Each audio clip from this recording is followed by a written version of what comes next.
is hitting you with no money to pay for it. That's the threat facing 1 out of 4 Americans. Good evening. I'm Dr. Timothy Johnson, and this is Nightline.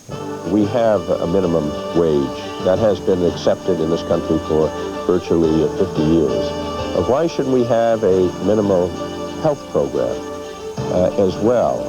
In a nation that spends about $500 billion a year on health services, why can't every person get the medical care they need? The issue is who should foot the bill. That's our focus tonight. This is ABC News Nightline. Substituting for Ted Koppel and reporting from New York, ABC News medical editor Dr. Timothy Johnson. I can well imagine what some of you are saying, or at least thinking. I know medical care is expensive, getting more so each year, but I have health insurance with my company, so why should I worry? Well, that may be true today, but what about tomorrow or next year? Many companies are cutting back on health insurance, and what if you should lose your job? How far would your savings go? And would you want to use them up all on one episode of serious illness? The truth is that the number of medically uninsured in this country is growing dramatically. Here is ABC medical correspondent George Strait. Okay, come on, Sonny, come on. What minute is it? Ken and Kathy Mulligan are living the American dream. They have 3 children. Ken has a regular job, and after years of scrimping and saving, a new house. Everything we got here, we're working for it. I mean, we're not getting this for nothing. You know, I'm killing myself to pay for this place. But, I mean, that's the thing to do if you're a man. Take care of your family the best you can. Wanda Williamson is part of that dream, too. She has 4 children, a modest apartment, and after years of being on welfare, she's now off, working for a cleaning agency. I got this job on my own because I really, felt a need of wanting to go to work, I couldn't make ends meet on public assistance. This job is very good to me, and I really like my job. Despite their best efforts, the Williamsons and the Mulligans are paying for their independence. They are indigent, medically indigent. They can't afford health insurance. In fact, almost 60 million Americans, 1 in 4, have inadequate health insurance or none at all. And 2/3 of them have regular jobs. These are people that aren't looking just for a handout. What they want to do is to be able to get adequate kind of coverage for themselves and for their families. These are people that are working 40 hours a week, 52 weeks of the year. The Mulligans are now living the tragedy caused by inadequate health coverage. My daughter has Down syndrome, and she has endocardial cushion defect, which is a congenital heart disease problem. And she has a gastrointestinal tube, which means that she's fed through the stomach, and she's unable to eat by mouth. No. Little 2-year-old Callie has spent half of her life in hospitals. Her bills are $250,000 and counting. Ken thought he had enough insurance, but discovered his company policy only covers $100,000, period.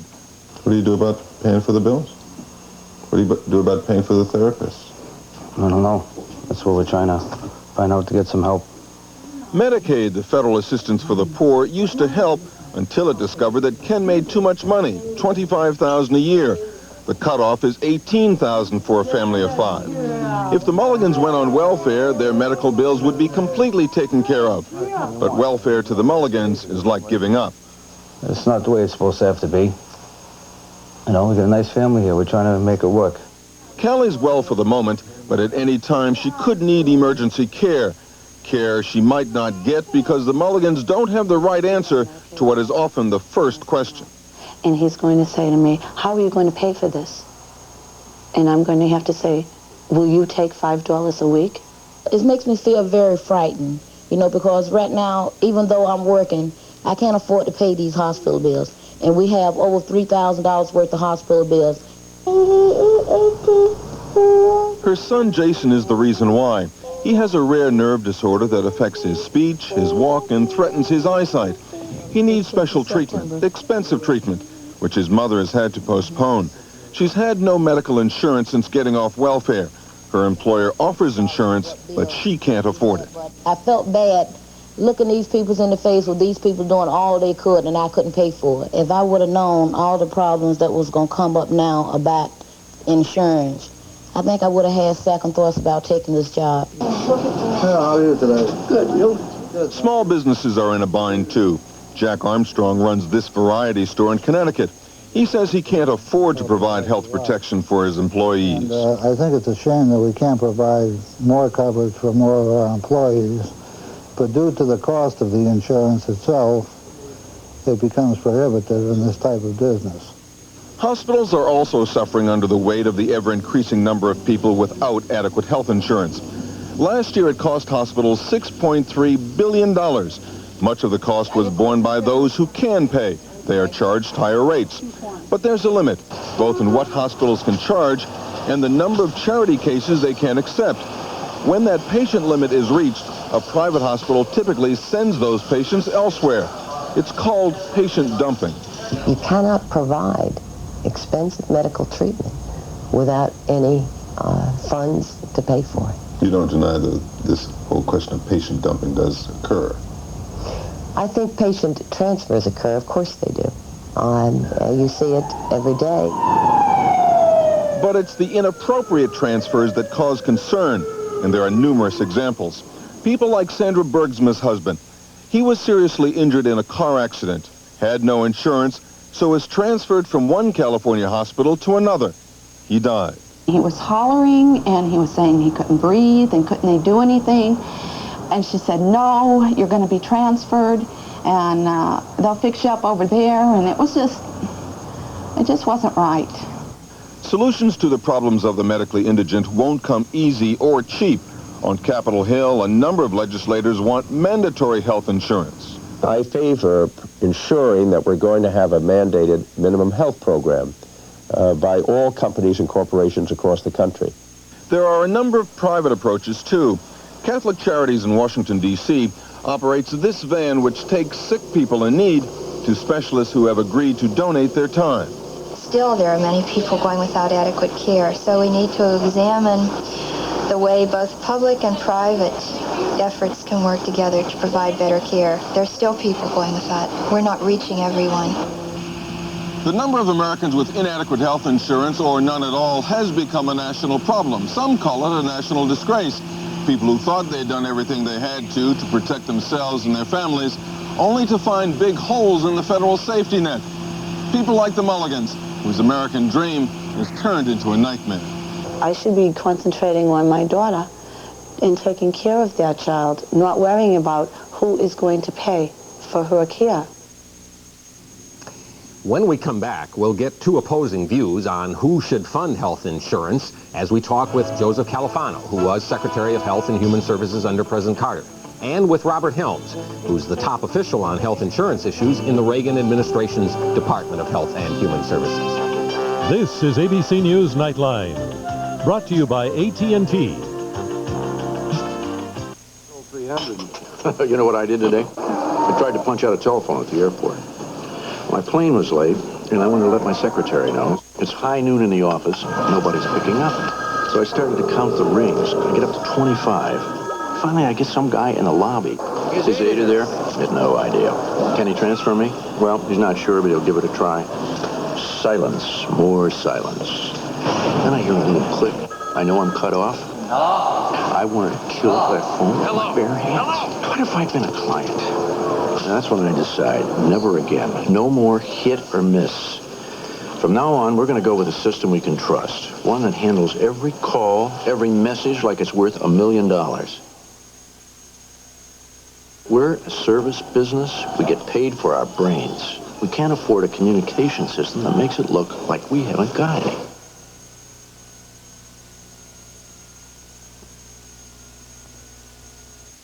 Sharon, what is your secret? Secret? How did you get your husband to take you away for a romantic weekend? Frank won't even take out the garbage. Well, Roz, maybe he thinks I'm beautiful, wonderful, and sexy, and that I deserve it. Oh, that's your secret. Actually, we have this friend at Channel 8 who's reporting on great getaways for romantic interludes, all within driving distance of Hartford. So if you put Frank in front of the TV Wednesday during Action News Late Edition at 11, you could be headed out for your own romantic weekend. Oh! When was the last time you stood up for something? I'll return with a verdict in a few moments. You got my coin that I flipped for a case like this? I can't make a decision until I hear what everybody has to say. But she's lying. He stands for justice. He's tough. He's had all the chances he's going to get from me. He's understanding. Well, how can I help you? He's the judge. A judge. And he's here weekdays at 4. Then take the stand with Judge Wapner in the People's Court at 4:30. Stand up for your rights to watch courtroom drama weekdays from 4 to 5, only on Channel 8. On 2020's New Night, Friday, Women and Love. Find out what they desperately want. I think passion doesn't die, it gets killed. Watch 2020 Friday. Joseph Califano, former Secretary of Health and Human Services, is with us in our New York Bureau. Now, private attorney Mr. Califano is also a member of the Board of Directors of Chrysler Corporation, where he chairs that board's healthcare committee. Joining us from our Washington Bureau is Robert Helms, who is currently Assistant Secretary for Planning and Evaluation in the Department of Health and Human Services. Mr. Califano, Secretary Califano, let me begin by asking an even more basic question than what we are to do about the uninsured. This question. In a country that spends more of its gross national product on health care than any other developed country, but also seems to have more uninsured than any other developed country, what is going wrong? We seem to be spending more and enjoying it less. Why? Well, one, we waste a lot of money on health care. About 20% of the $500+ billion we'll spend this year will be for unnecessary care. Two, the control of pricing of health care is by and large in the hands of the hospitals and the doctors and the providers. One of the benefits of a plan that would provide a minimum health care requirement on every employer would be that each employer would be put in the business of bargaining to provide health care at a reasonable price for his own employees. It would be his responsibility to decide how to do it. But health care is far more inflationary than the general economy in this country, and it has become wasteful in many respects. Okay, we'll come back to that issue when we talk about businesses. Mr. Helms, one of the questions I have to ask you on behalf of many people I hear from is this. How can a country so wealthy morally tolerate the fact that so many of our citizens fall through the cracks? Isn't health care as basic and as important as basic education, which we would never deny our citizens? Well, it's certainly an important part of our economy and part of that many people do want to give to the American people. Let me say that I think the American people have been very generous about health care. We have a system here where we talk about 35 million people being uninsured, but you need to realize that with the federal, state, and local governments, we are putting in about $100 billion a year now in spending and caring for these people. George Strait has given us a good indication of some of the really tough cases that are out there, but I must say on the other side that we are doing a lot for a lot of these people, but not all of them. But again, as we compare ourselves to our neighbors to the north in Canada or to Great Britain, we don't do as good a job in taking care of those who are falling between the cracks. We may not give a minimum level of coverage to everybody, but we certainly have a system that is the envy of the world in many respects. For those who can pay. Yeah, that's right, and for the taxpayers who pay a large part of the bill. It is, if I may, I think it is intolerable. We are the wealthiest country in the world. We're the only industrialized country on God's earth that doesn't provide health care for all of its citizens. We can do it. We're spending billions of dollars paying providers, but we're not buying that care efficiently, and we're paying too much. I think it's inexcusable. Okay, so what do we do about it? Do we ask the government to put more money in the pot, or, as you are suggesting from your early comments, do we turn to business to pick up some of it? Well, what I think we do is how most Americans get their health care in this country, through the employer-employee relationship. We take that system and we build on it. That system works for about 60% of our people. Let's build on it with the rest of our people. Require each employer to provide a minimum package of benefits of health care for each one of his employees. The employer can provide it any way he wants. He can buy it. He can go to a health maintenance organization. He can go to Blue Cross. He can go to a commercial insurer. He can pay for it directly.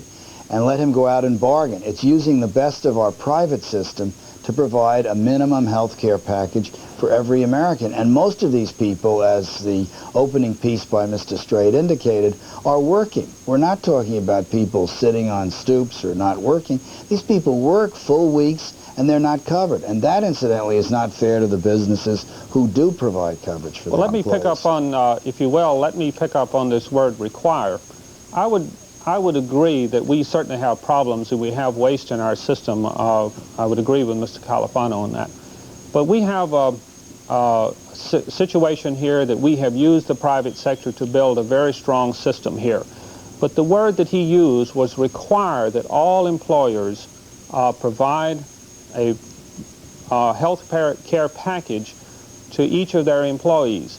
Now that, I think, will be a major disruption in our system when you get to thinking about the very severe economic implications of that requirement put on in this bill by the federal, that would have to be put on by the federal government. Mr. Califano, do you worry about the effect on business? No, I don't. And one, large businesses, you know, the Chryslers of the world who have rich health care plans are paying part of the insurance for many other large companies in the service industry which do not provide health care coverage for their employees, and that's not going to be an extra burden. Two, for the small businessman, you'd have to have a system whereby that small businessman could buy insurance at the same low price that ABC can buy it for its large group of employees, or Chrysler or any other large company, and the bill would provide that.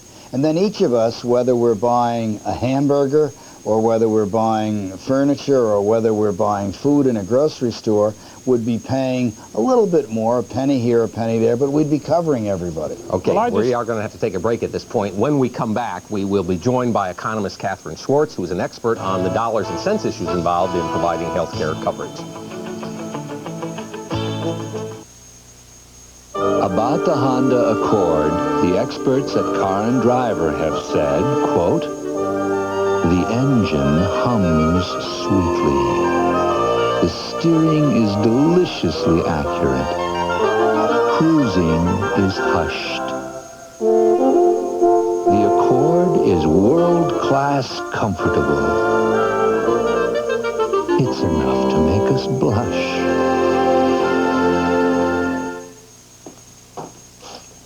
Dedication.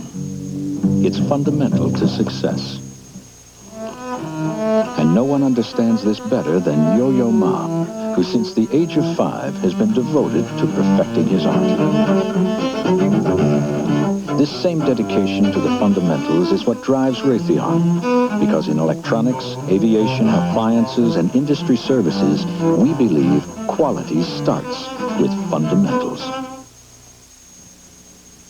She wants her stove back. Did you call the defendant? Tell her to... I sure did, and they What'd said... she say? She said, sorry, but you can't have it. And I offered to sell it to them.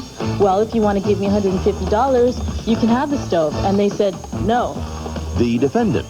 Our agreement was that I would use the stove until the house sells, and that I would... That could be forever. Tuesday at 4:30, only on WTNH Channel 8. This child star became ambassador to Ghana. What? Who is Shirley Temple? Audio Daily Double. They sang, "Time is on my side." The Rolling Stones. What are you guys doing? We're speaking Jeopardy. Oh, excuse me, I never took a foreign language. No, it's Jeopardy, like on the game show. Oh, then I've got one. She's short, not a real blonde, and she hasn't had a date in 3 months. Who is Nancy? Weeknights at 7:30 on WTNH Channel 8.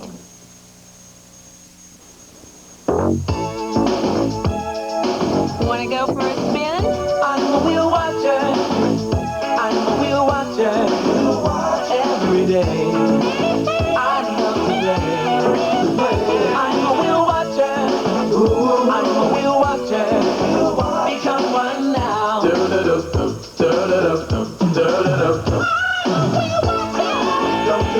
a wheel watcher. Weeknights at 7 on Channel 8. An early morning edge for people on the go. First, news, business, weather, and sports. Tomorrow, watch ABC's World News This Morning. Before Good Morning America. Tomorrow on Good Morning America, former Speaker of the House, Tip O'Neill. He may be out of the limelight, but he's busier than ever. And newlywed Tom Selleck talks about Magnum. That's tomorrow on Good Morning America. Catherine Schwartz, who joins us now in our Washington Bureau, is an economist who specializes in health insurance issues as a senior research fellow at the Urban Institute, a nonpartisan, nonprofit research organization in Washington. Ms. Schwartz, same question to you. Why are 40 million people uninsured in this wealthiest of all countries, and whose fault is it? Well, there are roughly 37 million without health insurance, and the reasons they don't have health insurance are varied. It's a complex group. Joe Califano is right. Roughly 60% of all the adults who are without health insurance work. And therefore business should pick up the tab? Well, I wasn't quite saying that. I actually do believe that there should be a mandated minimum health insurance package required for all employers. But I would differ from Joe Califano in at least offering one option, which would be a catastrophic kind of health insurance. I think that the Kennedy bill is getting us too much into an all or nothing kind of debate, and that we may end up with nothing to help the 37 million without health insurance. Okay, Mr. Helms, why are you so worried about the word mandate? I mean, we mandate a minimum wage, we mandate basic education. Why not basic health care? Because this is, I just really take exception to Mr. Califano's characterization that this really wouldn't add much cost. Let me also agree with Dr. Schwartz in the sense, if we had to have this thing, it would be much better to have just a catastrophic plan. But if you look at a typical mom and pop, like the hardware store that George showed us earlier, or the my hometown in Grove Hill, Alabama, the people on the main street there, if you've got a little shop there and you're talking about adding $1,500 in mandated coverage per year, I think that's going to be a significant amount of money for a lot of small businesses. That means we just don't take care of those people then? No, I think that in fact we ought to, if you pardon me jumping in, I think we really ought to be talking about a catastrophic coverage on the order of, say, $10 a month per employee. And we would require this of all employers for all their employees. If we do that, there are roughly slightly more than 100 million employees right now in this country. We're talking about then $1 billion a month. If we charge $10 per month, that's roughly $12 billion a year. That more than covers the uncompensated care that currently is absorbed by hospitals in this country. Okay, Mr. Helms, Mr. Califano, Ms. Schwartz has just come up with $12 billion for us. What's wrong with that? Well, wait, let me say one thing. To pick the small-town employer who has one employee, any bill that's been proposed would cover either those people who are covered by the minimum wage law now or somebody that had some number of employees, 25 or what have you. Mr. Helms sounds exactly like the people who argued against the minimum wage 40 years ago. Secondly, one of the problems with only I think we should continue arguing against the minimum wage. I don't think that just because it's 40 years old doesn't mean it's good policy. And this minimum would really, I think, impose a lot of cost on employers. And it would also, I think, just like the minimum wage, have a very strong effect on low-income people. Well, then I asked you the question I asked you before. Who's going to take care of those people if you don't want business to? Well, I think you ought to listen to Dr. Schwartz about the characterization. A lot of these people, some of them have the income to take care of this problem themselves. Some of them choose not to. Some of them are young people who don't perceive that they have a problem. If you could get them to have a catastrophic coverage from private insurance, I think that would be a lot more efficient. The problem with catastrophic coverage only is that it moves all care. The one inexorable rule about health care in the United States of America is services will follow money. And if we're going to pay for high-tech, expensive hospital care, that's where the services are going to go. Just the way Medicare patients are today put in the hospital because Medicare covers hospitalization when it doesn't cover other things. That I would agree with Califano on. Thank you. I think it also, but when you do that, you move the problem away from who is uninsured, particularly among the workers who don't have health insurance. More than half of them are young, between 18 and 34 years of age. And as Dr. Helms said, they may not all of them realize they need health insurance, particularly if they're in a motorcycle accident, they need that care. And it seems to me that if we have catastrophic coverage, that will cover their expenses. It will also help them if they've had infants, such as the baby we just saw, and they need help covering those births. And if we could at least start with something, it seems to me that's better than arguing all or nothing. Okay, we do have to... Mr. Califano some credit. He has been a leader in pushing American business into trying to contain these costs, and I think that could be applied even to the catastrophic case. Okay, we're going to come back. I want each of you to answer briefly this question. Why do our friends to the north, the Canadians, who spend 8.6% of the gross national product, provide universal health coverage?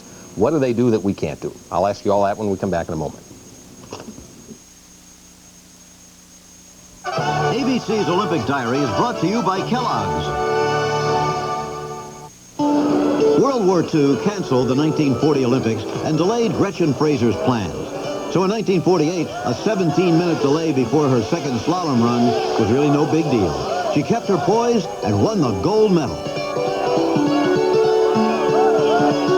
It's just like a breath of fresh air early in the morning. There's something about the taste of Kellogg's Corn Flakes. I mean, usually I start sneaking some out of the box before I even get it into the bowl. The tradition. I've been eating them since I was a little girl. My son eats them. The value. You can buy all the imitations and not get Kellogg's Corn Flakes. That make it part of a breakfast people feel special about. Kellogg's Corn Flakes is tops. Corn Flakes from Kellogg's. What more could you want from a cereal? Gretchen Fraser was America's first gold medalist in skiing.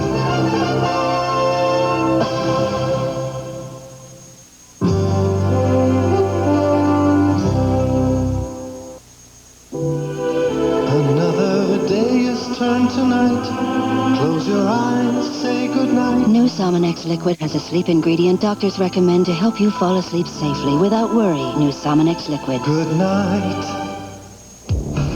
When information is in the hands of just a few, you're at their mercy. You play by their rules. But we think people should be in control, not machines. So at AT&T, we're working to combine computers and communications so you can get the right information to the right people at the right time. As easy as using the telephone. AT&T, the right choice. When eating your Pepperidge Farm pizza, notice that the light, flaky croissant crust is baked in sections, so it's easy to share. That is, if you had a mind to. Betty, I'd like to introduce you to a new Swanson home-style entree, chicken cacciatore with pasta shells. Swanson's new chicken cacciatore with pasta shells? This is Betty. How do you do? Have you met Swanson's home-style entrees? Another day is turned to night. Close your eyes, say goodnight. New Sominex liquid has a sleep ingredient doctors recommend to help you fall asleep safely without worry. New Sominex liquid. Good night. A top television news team has to go anywhere, anytime to get a story. Litchfield in the morning, Bradley in the evening, and Groton sometime in between. A crew here, or here, or here. Wherever a story breaks, if you're good, you're there. And Action News 8 is there all day, every day. That's good news. That's Action News 8.